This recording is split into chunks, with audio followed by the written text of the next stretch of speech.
देश भर में गणेश चतुर्थी की धूम। पीएम मोदी ने देशवासियों को दी बधाई। एक्स पर लिखा, भक्ति और आस्था से भरा ये पावन अवसर सभी के लिए मंगलमय हो।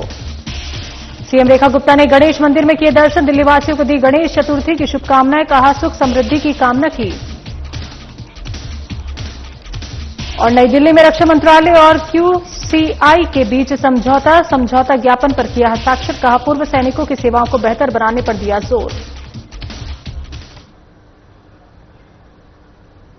नमस्कार, दिल्ली एनसीआर की खबरों में आपका स्वागत है। मैं हूं आपके साथ शैलजा त्यागी। तो प्रधानमंत्री नरेंद्र मोदी ने एक्स पर लिखा, आप सभी को गणेश चतुर्थी की हार्दिक शुभकामनाएं। भक्ति और आस्था से भरा ये पावन अवसर सभी के लिए मंगलमय हो। मैं भगवान गजानन से प्रार्थना करता हूं कि वो अपने सभी भक्तों को सुख, शांति और उत्तम स्वास्थ्य प्रदान करे। गणपति बप्पा मोरया। देश भर में गणेश चतुर्थी की धूम देखने को मिली। तो आपको बता दें कि प्रधानमंत्री नरेंद्र मोदी ने सभी देशवासियों को गणेशोत्सव की शुभकामनाएं दी।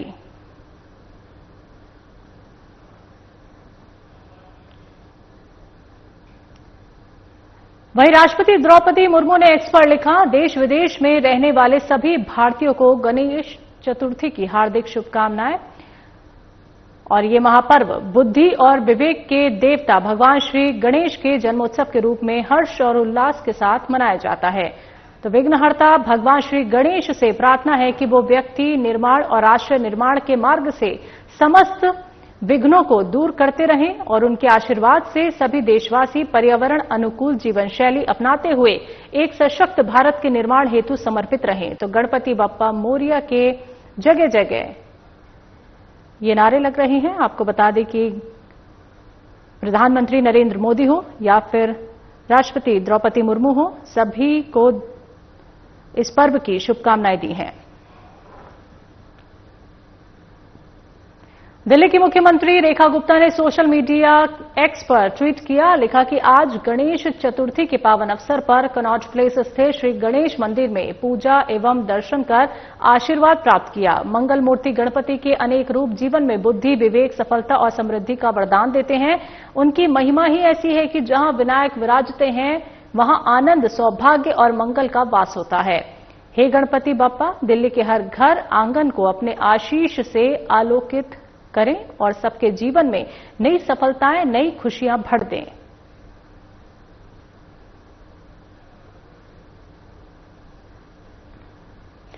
तो पूरे देश भर में गणेश चतुर्थी की शुरुआत हो चुकी है। देश भर के अलग अलग मंदिरों से गणेश चतुर्थी को लेकर तैयारियां की जा रही हैं। देश की राजधानी दिल्ली में भी गणेश चतुर्थी की धूम देखी जा रही है। गणेश चतुर्थी के मौके पर दिल्ली की मुख्यमंत्री रेखा गुप्ता ने कहा, देशवासियों, दिल्ली वासियों और सभी को गणेश चतुर्थी की हार्दिक शुभकामनाएं। ईश्वर की कृपा से हमारे देश में सभी कार्य सुचारू रूप से और बिना किसी बाधा के पूरे हों। वासियों को सभी को गणेश चतुर्थी की बहुत ढेर सारी शुभकामनाएं, बधाई। प्रभु हमारे देश के सभी काम निर्विघ्न संपन्न करे, दिल्ली को प्रगति की राह पे लेके जाए और किसी भी प्रकार की कोई विघ्न हमारे विकास पथ की इस राह में ना आए। यही मैंने प्रभु के चरणों में कामना की है और गणेश जी महाराज अपनी कृपा हम सबसे यही बना।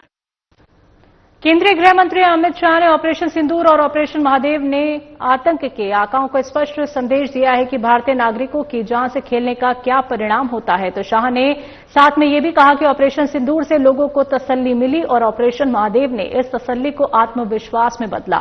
ऑपरेशन महादेव को अंजाम देने वाले और पहलगाम आतंकी हमले के अपराधियों को खत्म करने वाले भारतीय सेना, जम्मू कश्मीर पुलिस और सीआरपीएफ के जवानों से मुलाकात की और उन्हें सम्मानित किया।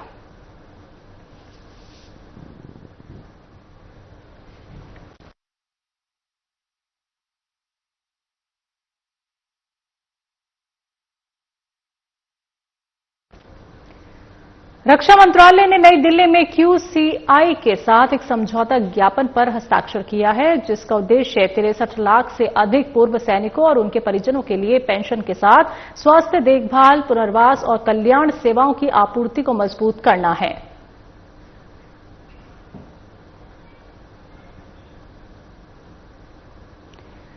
तो आपको बता दें कि पुलिस के ऑपरेशन सेल ने सागरपुर निवासी संदीप को बदला लेने के लिए अपने पड़ोसी की दुकान में चोरी करने के आरोप में गिरफ्तार किया है। सीसीटीवी फुटेज और स्थानीय जानकारी के आधार पर पुलिस ने 25 अगस्त को उसे गिरफ्तार कर लिया था और उसके पास से 15,000 नकद बरामद किए। आगे की जांच जारी है।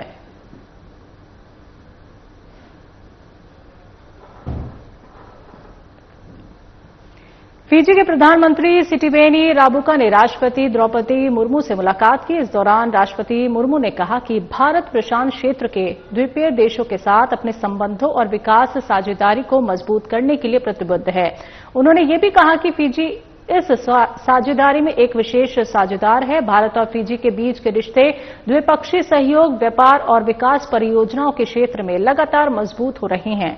राष्ट्रपति मुर्मू ने फिजी के साथ संबंधों को और सुदृढ़ बनाने की दिशा में भारत के सकारात्मक कदमों पर जोर दिया।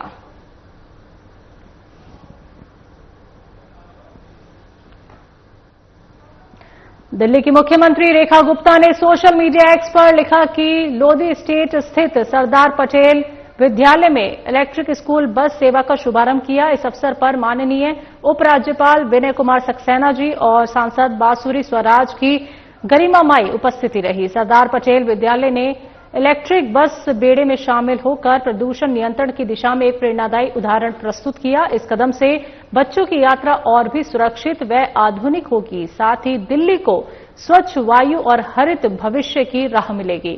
तो विद्यालय की इस उपलब्धि पर प्रधानाचार्य, प्रबंधन और समर्पित अध्यापक गण विशेष प्रशंसा के पात्र हैं। तो आदरणीय प्रधानमंत्री नरेंद्र मोदी जी के नेतृत्व में आज पूरा देश हरित भारत, स्वच्छ भारत के संकल्प को आगे बढ़ा रहा है।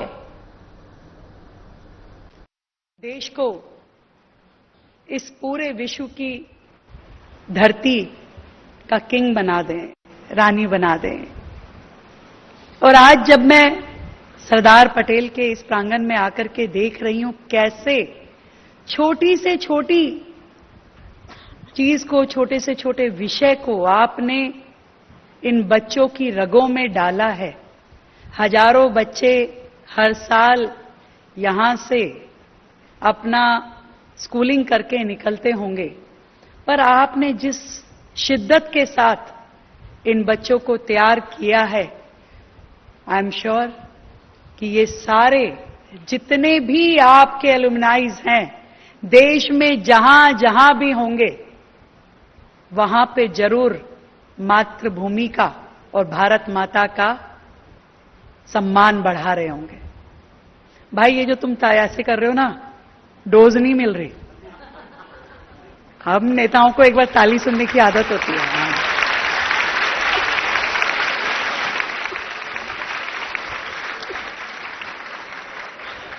क्या है, मैं थीम समझ गई आपका कि नॉइज पॉल्यूशन भी नहीं करना है, क्योंकि आप तो पॉल्यूशन की सारी सेगमेंट खत्म कर रहे हैं। तो आपने सोचा कि नॉइज पॉल्यूशन भी नहीं करे, पर कुछ चीजें एनर्जी डोज होती है। जब तक वो नहीं मिले ना, खासकर नेता लोग जो होते हैं, वैसे एप्रिसिएशन सबको चाहिए होती है, हर बच्चे को, हर बड़े को। और आज यहां आपके प्रेमिसेस से जब मैंने देखा कि आप हर सेगमेंट में, मैं सबसे पहले तो बधाई देना चाहूंगी अपनी प्रिंसिपल मैम को, स्कूल का पूरा मैनेजमेंट, चेयरमैन सर, सभी फैकल्टी को। और सच में मैं और एलजी साहब यही बात कर रहे थे। उनकी आंखों में जो खुशी मैंने देखी, हमारे दिल्ली के एलजी महोदय जो यहां बैठे हैं, उनके दिल के बड़े नजदीक है ये विषय। उनको जहां मौका लगता है वो ग्रीनरी के लिए, पॉल्यूशन को कम करने के लिए हमेशा ही इज ऑलवेज अवेलेबल। और बहुत सारे दिल्ली में ऐसे प्रोजेक्ट आपने शुरू किए जो बंजर था, बीहड़ था, जो खराब था, गंदा था, उसको भी साफ सुथरा करके हमारे एलजी महोदय विनय कुमार सक्सेना जी ने बहुत सुंदर पार्कों में तब्दील किया। जहां पहले कुछ दिखाई नहीं देता था गंदगी के अलावा, आज वहां बेहतरीन पार्क है, चाहे वो बासेरा हो, असीता हो, यमुना रिवर फ्रंट्स हो। उन प्लेन्स में आपने एक, चाहूंगी कि एक बार जोरदार तालियां हमारे एलजी महोदय के लिए बजाई जाए। बांसुरी जी हमारी इस एरिया से सांसद हैं, धर्मेंद्र जी हमारे दिल्ली सरकार के सीएस हैं और केतन कुमार जी शाह प्रेसिडेंट हैं जीईएस के, गुजरात एजुकेशन सेक्रेटरी हैं, निहारिका राय जी हमारी ट्रांसपोर्ट सेक्रेटरी हैं, अनुराधा जोशी जी हमारी प्रिंसिपल महोदय का मैंने पहले ही नाम लिया, और हमारे सभी अधिकारी, प्रिंस धवन जी यहां बैठे हैं, बाकी सभी। बहुत ही अच्छा इनिशिएटिव ये हुआ है कि आज हजारों स्कूल दिल्ली में हैं। यदि इन स्कूल्स में चलने वाली सभी बसेस को हम इलेक्ट्रिक मोड पे ले आए, क्योंकि सरकार अपनी ओर से पॉल्यूशन को खत्म करने का हर संभव प्रयास कर रही है। वो कूड़े के पहाड़ हटाना हो, वो गंदगी को दूर करना हो, वो डस्ट मिटिगेशन हो, प्लांटेशन हो, everything we are trying to do for this pollution curbing. पर एक बहुत बड़ा सेगमेंट जो प्राइवेट स्कूल्स के माध्यम से या सभी स्कूलों के माध्यम से जिन बसेस को हम देखते हैं कि सड़कों पे दौड़ रही हैं, बच्चों को स्कूल से लेकर के जाती हैं, वो भी दिल्ली की सड़कों पे कहीं ना कहीं पॉल्यूशन बढ़ाने के में भूमिका निभाती थी। पर आज सरदार पटेल स्कूल ने दिल्ली सरकार के सहयोग से ये इलेक्ट्रिक फ्लीट को अपने साथ जोड़ के, मैं समझती हूं बहुत ही सुंदर काम किया है। अब दिल्ली की रगों में केवल पॉल्यूशन नहीं, स्वच्छ हवा बहेगी। और आपने जो ग्रीन इनिशिएटिव्स स्कूल में बच्चों के माध्यम से किए हैं, मैं उसे अप्रिशिएट करते हुए ये कहना चाहूंगी कि सच में ये संस्कार, ये आदतें जो हमारे अंदर हैं, वो सब स्कूल्स के सभी बच्चों को मिलनी चाहिए। आपने बहुत अच्छा सोचा है कि बाकी स्कूलों के साथ एमओयू करके आप उनको भी इस तरह का कल्चर डेवलप करने के लिए सहायता करें।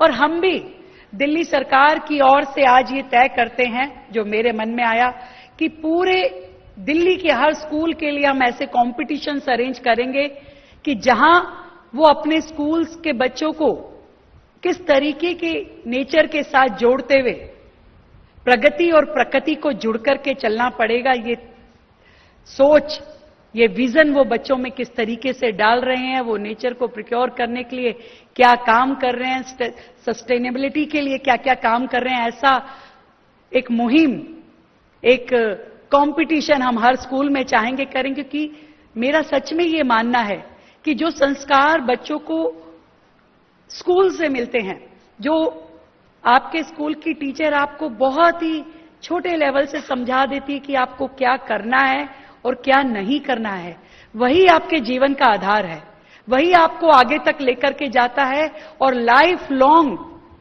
ताहा उम्र वो आपको उस चीज से अलग नहीं होने देता। आज हम विदेशों की बातें करते हैं कि विदेश बड़े सुंदर हैं, साफ सुथरे हैं, पर उनका कल्चर जो है, जो उनका अपने देश के प्रति प्यार है, वो एक छोटा सा भी रैपर जमीन में नहीं डालते हैं। ये संस्कार किसने उन लोगों में भरे? कहीं ना कहीं उन स्कूलों ने, जो ये सीख देते हैं कि टॉयलेट भी आप यूज करो तो शीट साफ करके बाहर आइए।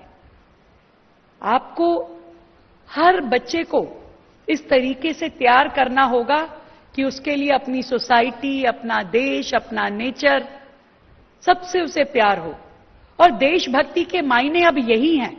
मैं बार बार इस बात को जरूर दोहराती हूं कि देश के लिए मरने का अब हमारे पास एक भी मौका नहीं है, परंतु देश के लिए जीने का हर दिन, हर पल हमारे पास मौका है। हम चाहें तो देश के लिए रोजाना कुछ ना कुछ कर सकते हैं और अपने देश को आगे बढ़ा सकते हैं।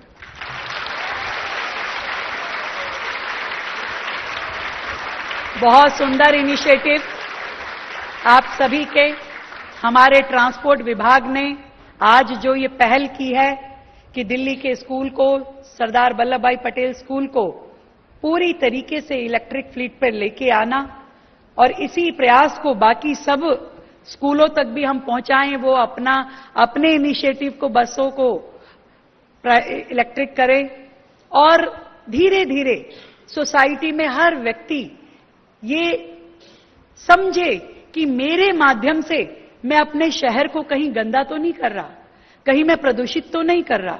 मैं अगर अपने शहर को साफ सुथरा सुंदर ना भी बना पाऊं, पर गंदा करने का मुझे कोई हक नहीं है, पॉल्यूशन फैलाने का मुझे कोई हक नहीं है। ये बात हम सबको समझ में आनी चाहिए। हम केवल अधिकारों की बातें ना करें, कर्तव्यों की भी बातें करें। और यदि ये चीज हमने सीख ली तो देश की 140 करोड़ की जनसंख्या, ये जो हमारी पॉपुलेशन है, ये हमारे लिए लायबिलिटी नहीं रहेगी, ये हम सब के लिए एसेट बन के काम करेगी और हम सब अपने देश को आगे बढ़ाने में रोल प्ले करेंगे। मेरी ओर से ढेर सारी बधाई। तो दिल्ली की मुख्यमंत्री रेखा गुप्ता ने एक्स पर यह भी लिखा, सिख पथ के चतुर्थ गुरु श्री गुरु रामदास जी महाराज के ज्योति ज्योत दिवस पर उन्हें कोटि कोटि नमन। गुरु साहिब का संपूर्ण जीवन मानवता की सेवा, समरसता और करुणा का अमिट प्रतीक है। उनकी शिक्षाएं आज भी समाज के लिए अक्षय प्रेरणा स्रोत हैं और हमें सत्य, सेवा व सद्भाव के मार्ग पर चलने का संबल प्रदान करती है।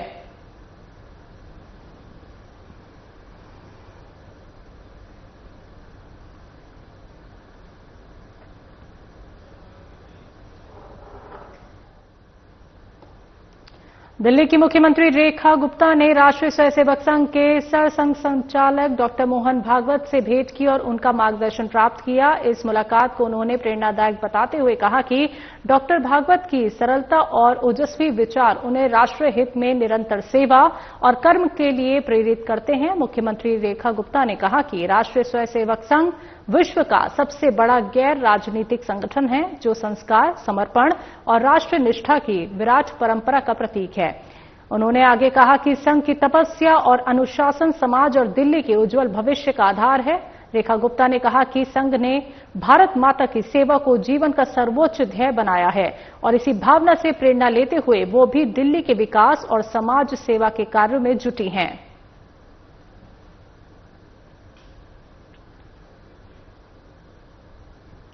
केंद्रीय मंत्री मनसुख मंडाविया ने दिल्ली में आगामी हॉकी पुरुष एशिया कप 2025 की ट्रॉफी का अनावरण किया। इस महत्वपूर्ण आयोजन के 12वें संस्करण का आयोजन 29 अगस्त से 7 सितंबर 2025 तक बिहार के राजगीर हॉकी स्टेडियम में किया जाएगा।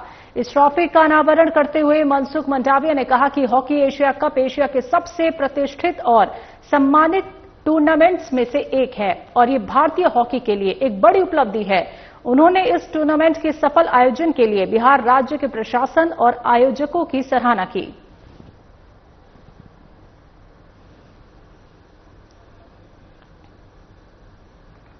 मुंडका टोल प्लाजा पर ग्राम वासियों का प्रदर्शन जारी है। UER2 पर लगे टोल को हटाने की मांग पर सड़क पर हजारों ग्रामवासी उतर गए। आसपास के करीब 20 गांव के लोग टोल का विरोध कर रहे हैं, तो मौके पर भारी संख्या में पुलिस बल तैनात किए गए। प्रदर्शन में ग्रामवासियों के बीच पहुंचे एडिशनल डीसीपी चैतन्य और स्थानीय विधायक गजेंद्र दराल दोनों से बातचीत के बाद प्रदर्शनकारी ग्रामवासी वापस लौटे और आधार कार्ड दिखाकर टोल से गुजरने की ग्रामवासियों को अनुमति दी गई। पड़ेगा 60 रुपए 2 किलोमीटर तो है, 2 किलोमीटर दिल्ली में कभी टैक्स हुआ नहीं है। ये कौन सा कानून आ गया? और आदमी के जैसे पैसा है ये इधर 2 किलोमीटर पे, हम 2 किलोमीटर पे, ऐसे ये गलत है, बिल्कुल जेब काट रहे हैं। ये दिल्ली देहात का पूरे यूपी हो चाहे बिहार हो, गरीब आदमी जेब पर टाका डालेगा, अमीर आदमियों को फर्क नहीं पड़ेगा, ना हमें ही पड़ेगा। लेकिन नेता से भी कहना चाहता हूँ जो क्षेत्र के नेता है वे देहात में लड़ गए हैं। दिल्ली NCR की खबरों में बस इतना ही। मुझे दीजिए इजाजत। नमस्कार।